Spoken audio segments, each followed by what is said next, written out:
Oren, lovely to be speaking to you. I watched this a couple of weeks ago, actually, just a couple of episodes, and I watched one episode in black and white and the other in color, normal colors. Can you talk me through that decision to sort of to make the first episode in black and white? And was that deliberate, or was that the kind of thing that you really enjoy working with? Well, every episode is both.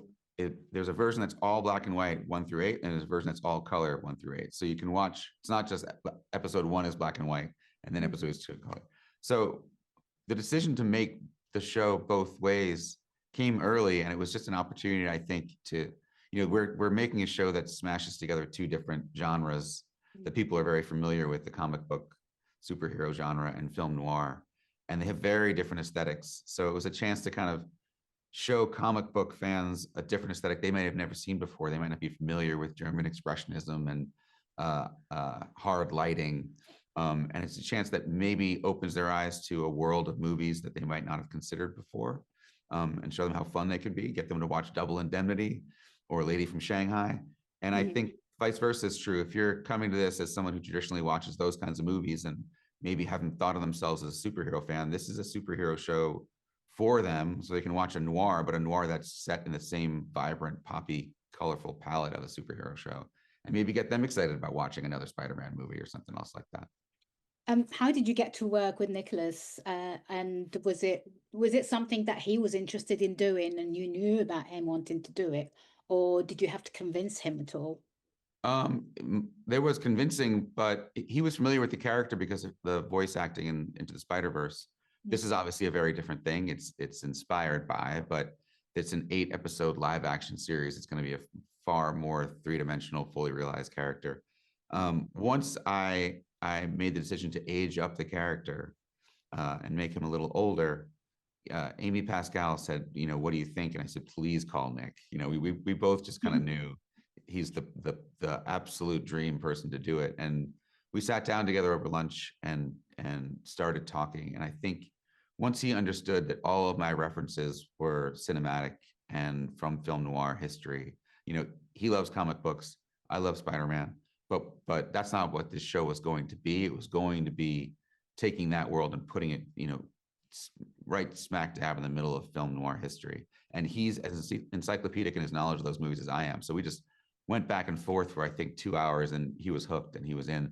His only real hesitation was about doing TV because he'd never done TV before, but neither had I. So I just kept, we kept promising each other, we're really just making a movie. We're really just making a movie. And at the end of the day, he's like, we did it. Like, this is just a movie, I guess on the aging the character, I guess, did you think at all at one point that for that character to work as a hard-boiled sort of narrative, he had to have some life behind him. He had to be motivated by having been hurt and be someone who's got a past, really.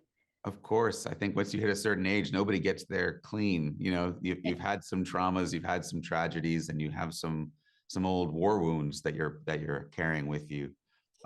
Him and some more than others. But so I think that's part of the fun of the film noir genre is when you're meeting Rick, at Rick's bar in Casablanca, he's been through some things, and that his whole attitude is a cover up for, some insecurities about what happened to him in the past.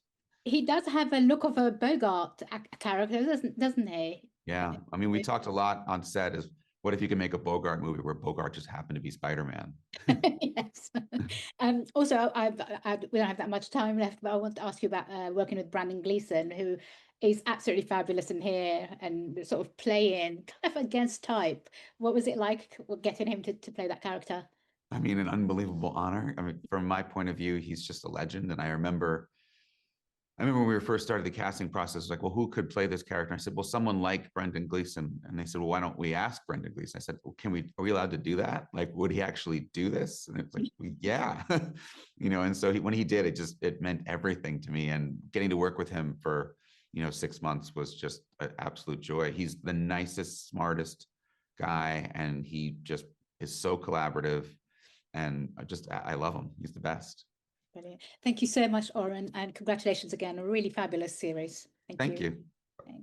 Bye. Ladies and gentlemen, you're watching Hey You Guys! Hey, you guys! Hey, you guys! Hey, that's what they all say. Hey You Guys!